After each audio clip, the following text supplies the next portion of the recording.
आऊज़ुबिल्लाहिमिनश्शैतानिर्रजीम बिस्मिल्लाहिर्रहमानिर्रहीम सलामुन अलैकुम। आदाबर्स नमस्कार। आप सब कैसे हैं? बहुत सारी ढेर सारी दुआएं लेके नाज़र शरीफ भी एक बार फिर आपकी खिदमत में हाजिर हुई हैं और रमज़ानुल मुबारक चल रहे हैं और नवरात्रि भी चल रही है साथ साथ। तो मैंने सोचा दोनों की ही साथ साथ मुबारकबाद दे दूँ आप सबकी खिदमत में। दुआएं तो मैं बराबर देती ही रहती हूँ, रत्ना जी को भी और तमाम जो मेरे दोस्त हैं जो भी हैं अपने पराए जितने हमसे मिलते जुलते रहते हैं, सबका नाम याद नहीं रहता है, तो सब के लिए मेरी दुआएं। और सारे चैनल जो मेरा प्रोग्राम शूट करते हैं और बैक से भी काम करते हैं जो बच्चे, उनके लिए भी ढेर सी दुआएं, क्योंकि डबल दुआएं दे रही हूँ मैं, क्योंकि रमज़ान भी है और नवरात्र भी है।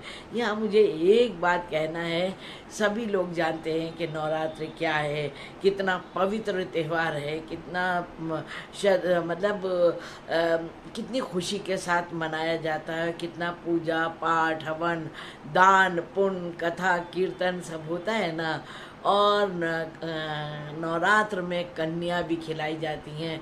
ये सारी चीज़ों पर सारी तो बात नहीं कर सकती हूँ क्योंकि छोटे छोटे ये वीडियोस होते हैं, लेकिन हाँ कुछ बात जो आपकी खिदमत में पेश करना है वो ये कि ये एक सच है कि चाहे हम कुछ चाहें, चाहे आप कुछ चाहें, या दुनिया कुछ भी चाहे, वो है जिसने पूरी दुनिया को पूरे संसार को बनाया है, वो अल्लाह, वो गॉड, वो भगवान, वो है बनाने वाला। कि देखिए क्या हो रहा है ज़माने में, आप भी देख रहे हैं मैं भी देख रही हूँ कि कितना तोड़ने की बात हो रही है। इनको इनसे तोड़ो, उनको उनसे तोड़ो, इनको इनसे जुदा करो, उनसे कितना जुदाई की बात हो रही है। मिलना नहीं है, ये नहीं करना, यहाँ से नहीं ख़रीदो, वहाँ से, क्या क्या बोलूँ मैं, टाइम नहीं है। लेकिन इतना दिल खुश हुआ कि वाह रे परवरदिगार आलम, तेरा क्या निज़ाम है, क्या कुदरत है खुदा की, कि जितना भी तोड़ने की बात करें, अल्लाह ने रामनवमी और रमज़ान ला के जोड़ दिए। आज देखिए हम माशाल्लाह दोनों की मुबारकबाद आपको दे रहे हैं और दे सकते हैं, ये कितनी बड़ी बात है। और कहने का जो आज ख़ास बात कहना है मुझे ये कि रामनवमी में राम जी का जन्म हुआ। और आप देखें जब जब संसार में आतंक होता है, किसी तरह की परेशानियां होती हैं, परवरदिगार आलम, वो गॉड, वो भगवान किसी न किसी का अवतार भेजता है। और अगर हम राम जी की जीवनी देखें और उनके संस्कार, उनके आचार, उनके विचार, और जो हमसे उन्हीं ने कहा है, ना सिर्फ कहा है बल्कि करके दिखाया है, अगर उस पर हम लोग देखें समझें तो ये जितनी हालात मामला गड़बड़ हो रहे हैं और तफरक़ेबाज़ी हो रही है, जंग व जदल हो रहा है, लड़ाइयाँ हैं, दूरियां बनाई जा रही हैं, ये कुछ ना हो, सब प्यार मोहब्बत से रहें, सब प्यार मोहब्बत से रहें। और चूँकि रमज़ान चल रहे हैं, जाहिर सी बात है इस पर भी बात करना ज़रूरी है। तो रोज़ों में भी यही है, नवरात्र में भी सब यही कि क्या पाएँ, क्या दूसरे के साथ दान पुण्य कर दें, क्या अच्छे काम करें। 9 दिन व्रत रखते हैं, है ना, कन्या खिलाते हैं, जो महिलाओं के लिए इंसान कितना सोचता है कि महिलाएं दबाई जाती हैं, कुचली जाती हैं और महिलाओं के को वो महत्व नहीं है।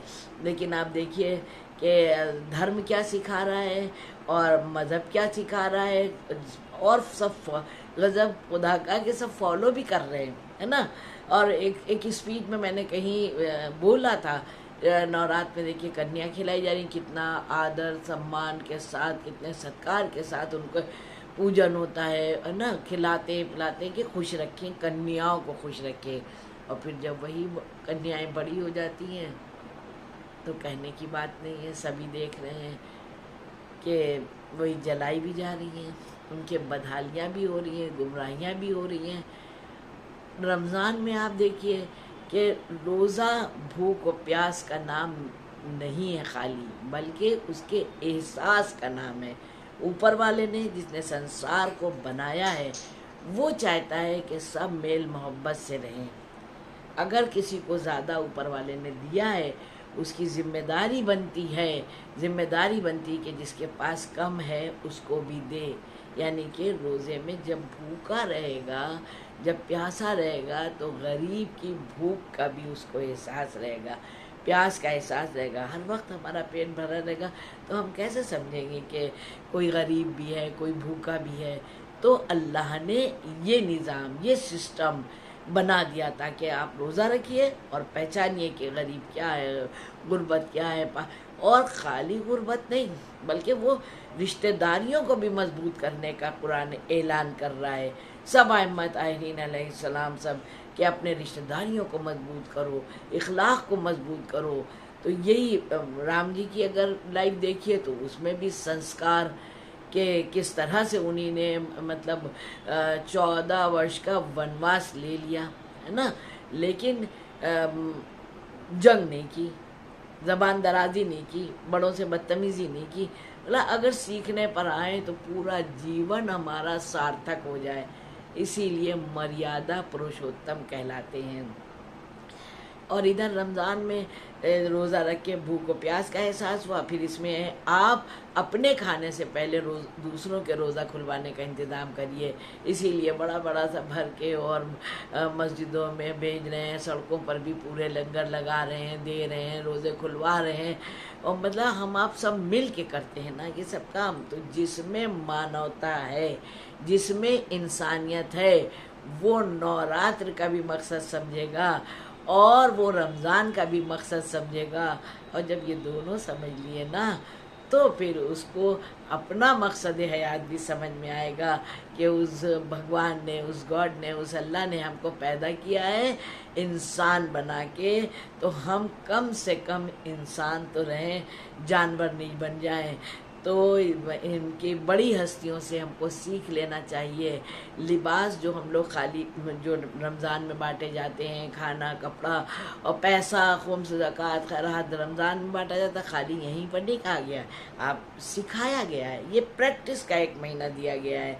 इन सारी बातों पर बात हो, इन सारे बातों पर काम हो, इसलिए ये रमज़ान रखा गया है। और ऐसे ही नवरात्र के सब लोग अपने घरों में पूजन करते हैं, कथा कीर्तन, जिससे जो होता है करते हैं। इसका मतलब ये नहीं है कि रमज़ान वो नवरात्र ख़त्म हो गए तो अब हम लड़ने मरने को आमादा है, बस नवरात्र ख़त्म तो सारी बात ख़त्म। नहीं, जो कुछ नेकियां, जो अच्छाइयाँ धर्म ने, इस्लाम ने और बड़ी हस्तियों ने हमसे बता दी हैं, वो हमेशा करते रहें तो एक ये मानवता का फ़र्ज़ भी अदा होता रहेगा। और तभी हम समझेंगे कि रमज़ान भी सक्सेस है, कामयाब है। तभी हम समझेंगे नवरात्र भी सब सक्सेस और कामयाब है। और जब हम सब ये चीज़ें सक्सेस और कामयाब होंगी तो मुल्क की तरक्की को, हमारी आपकी तरक्की को कोई नहीं रोक सकता है। ये भी सब कामयाब होंगे। और सबसे बड़ी इबादत है लोगों से मोहब्बत करना, अपने वतन से मोहब्बत करना और ख़ास कर माता पिता से मोहब्बत करना, अपने रिश्तेदारों से मोहब्बत करना, रिश्तेदारियों को मजबूत रखना। एक बार फिर से सबको नवरात्र बहुत बहुत मुबारक हो और रमज़ान भी मुबारक हो। दुआ में मुझे भी याद रखिएगा। आदाब।